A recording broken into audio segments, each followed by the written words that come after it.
Xalqimizda qari bilganni pari bilmas degan dono bir gap bor. Bu naql bejiz aytilmagan. Zero keksa nuroniylarning boy hayotiy tajribasi, donoligi, o'gitlari va nasihatlari asosida tashkil etilgan har qanday ish samarali bo'lishi hayotiy voqelikda ko'p bora o'z isbotini topgan. Bugungi kunda jamiyatda ijtimoiy ma'naviy muhit barqarorligini ta'minlash, mahallalar obodligi, aholi o'rtasida hamjihatlik va shukronalik kayfiyatini shakllantirish, aholi bandligini ta'minlash va oilalar mustahkamligini asrash borasidagi ishlarda keksa nuroniylarning ham munosib o'rni, o'z aytar so'zi bor. Davlatimiz rahbarining Oliy Majlis hamda O'zbekiston xalqiga yo'llagan murojaatnomasida ham hududlarda mahalla yettiligi ishini samarali tashkil etish, yoshlarga ibrat va o'rnak bo'lish, jamiyatda hamjihatlik va faol fuqarolik pozitsiyasini shakllantirishda nuroniylarning ishtiroki masalasiga alohida e'tibor qaratilgan. 2026-yil mahallani rivojlantirish va jamiyatni yuksaltirish yilida mamlakatimiz mahallalarida ijtimoiy ma'naviy muhit barqarorligini ta'minlash, oilalarni mustahkamlash va yoshlarni har jihatdan barkamol insonlar bo'lib ulg'ayishlari uchun shart-sharoitlar yaratish borasidagi ishlarni jadallik bilan davom ettirish maqsadida O'zbekiston mahallalari uyushmasi hamda Respublika Nuroniy jamg'armasi hamkorligida qo'shma qaror imzolandi. Mazkur qo'shma qarorda belgilangan vazifa va topshiriqlar ijrosi yuzasidan bugun hududlar bo'ylab uchrashuvlar, seminarlar tashkil etilyapti. Keng tushuntirish ishlari olib borilyapti. Belgilangan vazifalar bo'yicha esa amaliy ishlar boshlab yuborilgan. Respublika Nuroniy jamg'armasi hamda uning hududiy mas'ullari, mahalla faollari ishtirokida G'uzor tumanida tashkil etilgan yig'ilishda qo'shma qaror mazmun mohiyati va unda belgilangan vazifalar ijrosi asosiy e'tiborda bo'ldi. Mahallalar faoliyatini yanada samarali tashkil etishda mahalla raisi, uning keksalar va faxriylar ishlari bo'yicha maslahatchisi, mahalla yettiligi hamda keksalar maslahati guruhining hamkorlikdagi faoliyatini tizimli ravishda amalga oshirish maqsad qilingan mazkur qo'shma qaror asosida belgilangan ishlarni yo'lga qo'yish jarayonlarda nuroniylar va mahalla yettiligi hamkorligi juda muhim o'rin tutishi ta'kidlandi. Qo'shma qarorga ko'ra mahalla hududida obodonlashtirish ishlarini amalga oshirish, sanitariya holatini yaxshilash, yashil makon umummilliy loyihasi doirasida daraxtlar ekish, aholi o'rtasida hamjihatlikni mustahkamlash, milliy urf-odatlar va qadriyatlar asosida hashar ishlarini samarali tashkil etishda nuroniylar faolligi yanada oshiriladi. Ularning turli shaharlarga sayohatlari, sihatgohlarda dam olishlarini ta'minlash ham belgilab qo'yilgan. Xuddi shu kuni tumanda mavjud 47 ta mahallada qo'shma qaror asosida mahalla nuroniylarni har bir ko'chaga ko'chabay biriktirish ishlari boshlandi. Bugungi kunda G'uzor tumanimizda har bir mahallada Bo'jalar maktabining rahbari hamda ularning 10 tadan a'zolari tashkil qilingan, biriktirilgan. Haqiqatan ham bizni eski urf-odatlarimiz, qadriyatlarimizni tiklash maqsadida biz bo'jonlarimiz bilan har bir ko'chada bo'jonlarimiz qadriyatlarimizda amalga oshirayotgan kelinjonlarimizni, qizlarimizni ko'cha hovlilarini ko'kalamlashtirish, supurish va chiroyli gullar ekib, ertalab suvlar sepib, ertalabki nahorda o'zlarini urf-odatimizga binoan onalariga, qaynota-qaynalariga nonushtalar tayyorlab, barcha ishlarni o'z fikrlari bilan qilish qobiliyatiga ega bo'lishi kerak. Chunki yoshlarimiz azaldan bizning qadriyatimiz shu narsaga amalga oshib, hayotda ham kelin bo'lib borib turgan joyida mana shu har bir ishni amalga oshirib, qaynota-qaynonani qalbidan o'rin olgandagina uning oilasi tinch va osoyishta bo'ladi. Hozirgi kundagi bo'ladigan ajrimlarda ko'pchiligi o'sha ishbilarmonlik bo'lmaganligi, pazanda bo'lmaganligi, muomalada yaxshi bo'lmaganligi sababli ajrimlar kelib chiqmoqda. Biz unga chek qo'yish maqsadida bo'jonlarimiz bilan har bir xonadonlarni ko'rib chiqib, chiroyli tadbirlar o'tkazamiz. Bo'jonlarimiz kiygan aytgan allalar, bo'jonlarimiz liboslari, bolaning begonasi yo'q, ona sutining mohiyati turli temalarda tashkil qilib har joyda ishlarni olib bormoqdamiz va buning natijasida kelajakda yoshlarimiz borgan joylarda tinib-tinchib chiroyli hayot kechirmoqdalar.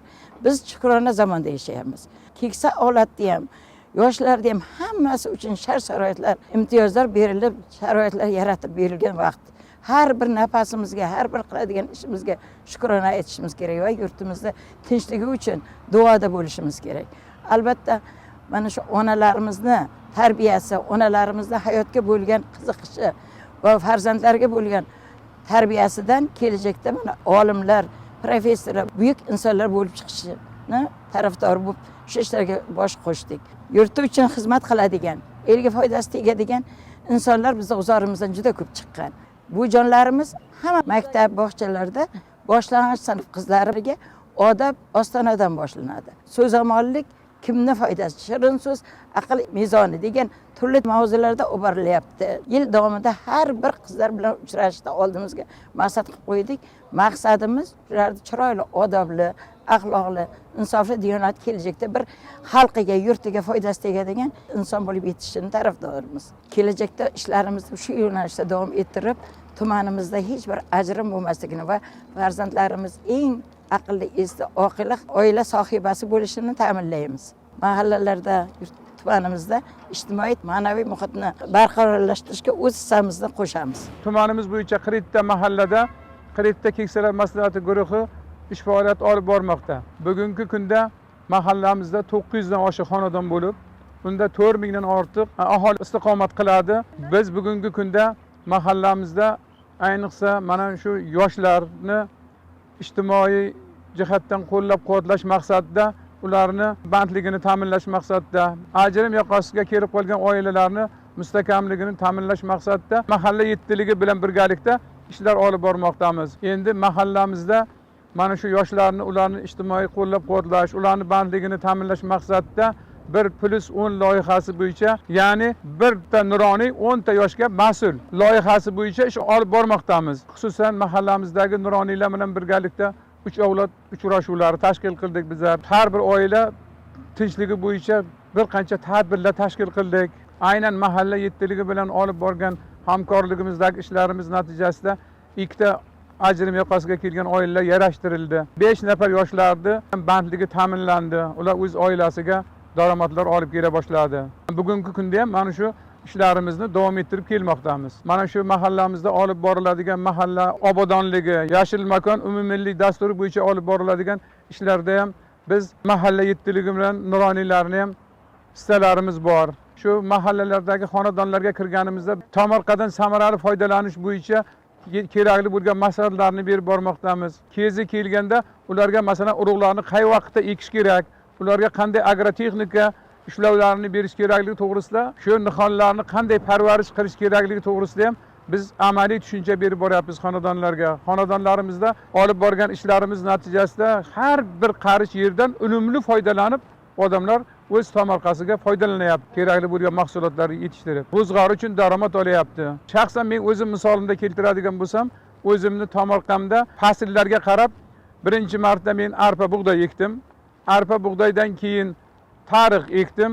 Tariqdan keyin makka jo'xori ekdim shu tomorqamda. Bir yilda o'zida 3 xilda hosillar olib, meni o'zim ham tomorqamdan juda yuqori hosillar oldim. Pomidorlar yetishtirdik, bolg'ar qalampirlar yetishtirdim. Bir yilda mana shunday 3 martalab, 4 martalab hosil oladigan xonadonlarni boshqa oilalarga ham o'rnak qilib ko'rsatyapmiz. Ular ham samarali foydalanib, qishlog'imizdagi odamlarda yerdan qanday qilib foydalanish, ularni samarali foydalanib, nimalarni yerga ekib, qanday hosillar olish bo'yicha ularda juda katta ko'nikmalar shakllanib bo'lgan. Tumandagi Mustaqillik mahallasida bugungi kunda 1500 nafardan ortiq aholi istiqomat qiladi. Hududdagi 12 ta ko'chaga biriktirilgan nuroniylar mahalla yettiligi bilan hamkorlikda vazifalarni ado etishga kirishdilar. Bugungi kunda hududlardagi o'sha dolzarb masalalardan biri oilaviy ajrimlarni oldini olish. Oilaviy ajrimlar hozirgi kunda sir emas, shunday ayta olaman, har bir tumanda ham uchrayapti. Respublikamizning barcha tumanlarida bo'lgan ekan, bizning G'uzor tumanimizda ham oilaviy ajrimlarni oldini olish borasida oilaviy ajrimlarni oldini olish komissiyasi tashkil etilgan. Bu komissiyada oqila ayollarimiz, bujonlarimiz, ota-onalarimiz ishtirok etishadi. Masalan, shanba kuni 8 ta 10 ta oilani ko'radigan bo'lsak, ularning muammosini o'rganadigan bo'lsak, shundan 4 dan 6 gacha bo'lgan oilalarni yarashtirishga erishamiz. 2 ta 3 tasiga o'sha nazoratga olib vaqt beramiz. Endi mana shu oila ajrimlarini kelib chiqishining asosiy ildizi nimada? O'rganishimiz natijasida shunga ma'lum bo'lyaptiki, birinchidan mana shu oila ajrimlarini sababi birinchi yoshlarning bir-biri bilan kelishmovchiliklari. Ikkinchidan yoshlarning shu turmushiga uchinchi shaxsning aralashuvi. Uchinchidan yo er tomonidan yo xotin tomonidan xiyonatning aralashuvi bo'lyapti. Mana shu ajrimlarni tahlil qilar ekanmiz, ularni har bir bilan suhbatlashar ekanmiz. Ba'zi bir yoshlarimizni hali oilaga tayyor emasligini, hali turmush nima ekanligini, farzand nima ekanligini, qaynonani qanday hurmat qilish kerak, qaynotaga qanday muomalada bo'lish kerakligini hali anglab yetmaganligini guvoh bo'lyapmiz. Bu borada bizni tumanimizda yoshlarni oila hayotiga tayyorlash maktabi ham tashkil etilgan. Bu respublikamiz bo'yicha barcha tumanlarda bor. Seshanba kuni mana shu o'quv olib boriladi. Mana shu o'quvlarda yoshlarga mana shu turmushga tayyorgarlik masalalari o'rgatib boriladi. Bir narsa har birimizni o'ylantiradi. Mana shu to'y ma'raka va marosimlarni ixchamlashtirish borasidagi chiqarilgan taklif va talablarga o'sha oilaning bo'ysunmasligidan ham kelib chiqadi. Oilaviy nizolarning kelib chiqishiga yana bir sabab borki, bu o'sha to'ylarga keragidan ortiq isrofgarchilik qilinishidir. Mana shu borada biz bir tizimli ishni yo'lga qo'yganmiz. Har bir mahallaga faollarni, oqila ayollarimizni, bo'yjonlarimizni, nuroniylarimizni taklif etib, to'y ma'raka marosimlarini ixchamlashtirish borasida har birini fikrini eshityapmiz va o'zimizni fikrlarimizni aytyapmiz. Bu borada bizda mana Zarbdor, Qovchin, Yangikent, Shakarburoq mahallalari erishib bo'ldi. Fotiha to'y, kuyov chaqirindi, kelin chaqirindi, qiz ko'rdi, quda ko'rdi kabi ko'pgina keraksiz marosimlar olib tashlanib, bitta to'y qilib, ikkita quda kelishilgan holda ixcham to'ylar qilinyapti. Mana shu ixcham to'ylarimizni biz hammaga namuna bo'lish uchun ommaviy axborot vositalarida yoritdik. Endi buning natijasi qanday bo'lyapti? Natijasi shunday bo'lyaptiki, o'sha to'ydan orttirilgan mablag' evaziga ota-onasini sanatoriyalarga jo'natishyapti. Yosh oilaning sharoiti yaxshilanyapti.